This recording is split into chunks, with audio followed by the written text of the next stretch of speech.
आज का बहुत ही ऐतिहासिक दिन है और बहुत ही शुभ दिन भी है। हमारे देश के दो महान हस्तियां, जिन्होंने,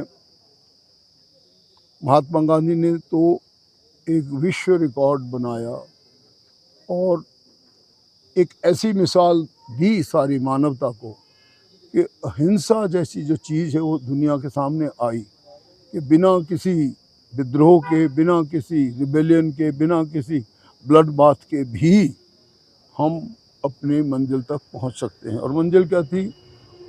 भारत को गुलामी की बेड़ियों से छुड़ाना और भारत को स्वतंत्रता दिलानी। इस आंदोलन में मैं समझता हूँ इन दोनों ही महान हस्तियों का, महात्मा गांधी का और लाल बहादुर शास्त्री जी का, एक बहुत बड़ा योगदान है। इतिहास गवाह है और वो स्वर्णिम अक्षरों में जो इतिहास लिखा गया, एटलीस्ट महात्मा गांधी को तो हमने नहीं देखा, परंतु लाल बहादुर शास्त्री जी को स्वयं देखा भी है। 1965 में जिस दिन हम वॉर में जाने थे, उससे पहले हम प्रेसिडेंट हाउस में थे और उनको भी मिले। और मैं समझता हूँ जो इनके पुत्र बाद में सुनील शास्त्री जी, जब मैं AICC में जनरल सेक्रेटरी था तो मैं नंबर 7 में होता था और नंबर 5 में होता था, तो उनसे भी इनका इतिहास हम सुनते रहते थे और लाल बहादुर शास्त्री जी को करीब से देखने का मौका भी मिला, क्योंकि 1965 की लड़ाई में वो युद्ध क्षेत्र में भी आए थे।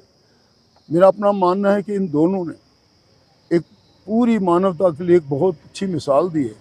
लाल बहादुर शास्त्री जी तो एक के पास तो स्वयं ही कुछ नहीं था, उनकी ना कोई कार थी ना कोई घर था जब वो प्रधानमंत्री पद से घर गए।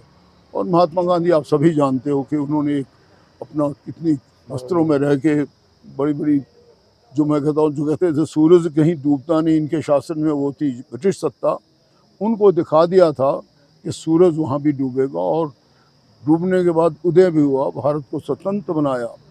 और आज हम सचमुच में बिना महात्मा गांधी की पॉलिसीज़ के और उनके दिखाए मार्गदर्शन पर चले बिना अपने देश को कभी आगे नहीं ले जा सकते। ये एक भारत एक ऐसा देश है जो शांति के दूत के रूप में, हमारी आज भी फॉरेन पॉलिसी उसी पे आधारित है और हम उनके इस जन्मदिन को, इन दो महान को बड़े, मैं समझता हूँ, संजीदगी से मनाते हैं और ये भी संकल्प लेते हैं कि उन्होंने, महात्मा गांधी ने सचमुच में अपने छुआछूत को मिटाने के लिए सबसे बड़ा कदम ये लिया था कि वो खुद ही इनके साथ अपने सफाई करेंगे, लोगों को बताएंगे। और जो इस सफाई कार्यकर्ता आज भी हैं, ये मैं समझता हूँ उन्हीं के एक प्रकार से शांति के दूत और स्वच्छता के दूत मैं कहता हूँ इनको। और आज भी हम लोगों को महात्मा गांधी के बताए गए जो सिद्धांत है, जो उनका क्या मार्ग है, फॉलो करने की ज़रूरत है। एक ऐसे समय में जब बहुत सी आपदाएं हमारे प्रदेश पे आई हैं और हमारी सरकार ने बहुत अच्छे तरीके से काम किया है, मैं समझता हूँ एक ऐसा समय है कि ऐसे ऐसे महान विभूतियों को याद करें और उनके बताए गए मार्गदर्शन पर चलते हुए अपने लोकतंत्र को मजबूत करें, अपने सोलन को स्वच्छ रखें, बहुत ही अच्छा सुंदर बनाएं, अच्छे अच्छे वृक्ष लगाएं। और अभी समय है कि हम अपने पूरे प्रदेश में सभी स्थानों में स्वच्छता का अभियान चलाएं। ऐसा मेरा मानना है। आज